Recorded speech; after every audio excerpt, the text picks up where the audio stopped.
Hello and welcome to VR Reviews. What time is it? Adventure time! Today we'll be reviewing the 10-inch Deluxe fin. So, yes, this is another Jazzwares product, as they do make all the Adventure Time stuff. If you've never seen me review something from Jazzwares before, I don't really like Jazzwares because they make things with bad quality control. For the most part, Finn is alright. He's got a decent paint job and he's a bit cheaply put together, but overall he's good as a display piece. Anyway, he's got some articulation. He comes with a backpack and a sword, and he has interchangeable face thing, which is really neat. So, yeah, let's just go ahead and zoom in on the articulation, detail, sculpt, paint, all those sorts of things. Alright, so here we have Finn. He's got his white hat up here. Here's his face. We'll zoom in on the face whenever we do the interchanging faces part. Down here, he's got his blue shirt, and he has his arms here, which are, this one is straight in package, and this one comes at an angle for holding the sword, and this one's hand is shaped for holding the sword, and that one's just kind of a flat open hand. They are bendy wires, so you can get them in any position you want to, but they do sort of slowly go back into their original position. Down lower, he has his darker blue shorts, and then he's got his bare legs, and he has his shoes with socks in them. Turning him around, you can see his green backpack, which is light green on top, dark green on the bottom. You can also see the straps. Let's go around.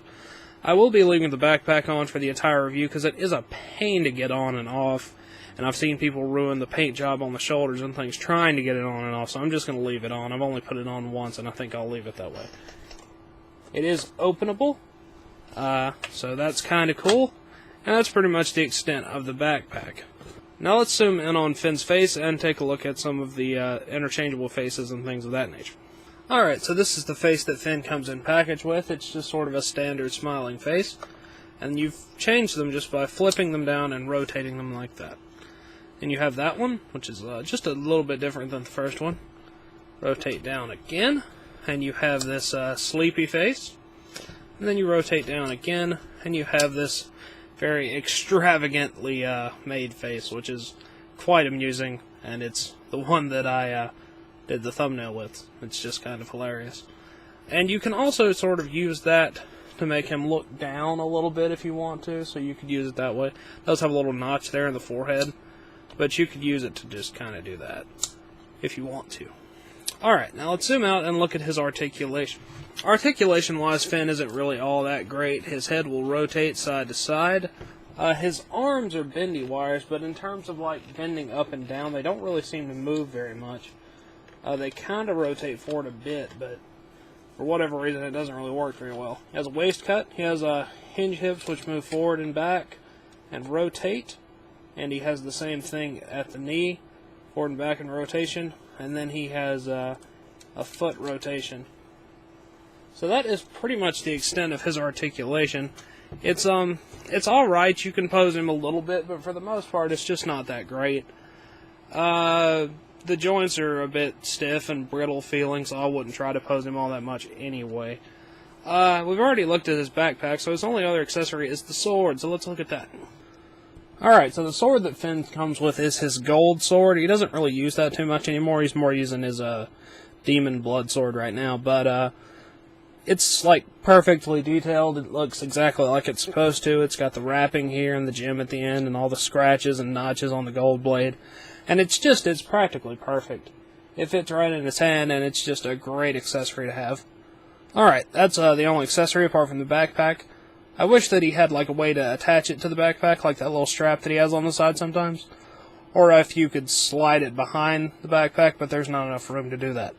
So, yeah, that's it for the accessories. Let's move on to the packaging. The packaging that Finn comes in is very nice. It's got a huge window in the front, and it's got a little try-me hole so you can swap his faces in packaging. There's a little sticker there that shows that. This is the Adventure Time logo up here. It has a big picture of Finn down there. 10-inch Finn with changing faces. I wish that would have been one of the faces they gave him, but unfortunately it is not. On top, it has a window, which is shaped like Finn's face, and it has his mouth there, which is a window, which is really neat. On the side, it just has pictures of Finn. If you flip it over on the back, it has a big picture of Jake, as well as the different faces there. So overall, it is a really neat-looking packaging style. It's a fairly standard box, but it's certainly good for in-package display. You can see everything through the window, and it just has a very cool-looking outer borders and things like that. So it's really nice for in-package display. Of course, it would look nice out of package as well. So, yeah, Finn. Alright, that wraps it up for Finn. So until next time, goodbye. Hello, you've just watched one of my videos. Feel free to like and comment and subscribe and all those sorts of things if you enjoyed my video. If you didn't, run away and never return. Also, feel free to check out my other channels, Venom Raptor for all my variety gaming content, and VR Reviews for reviews of various action figures and collectibles. Thank you, and goodbye.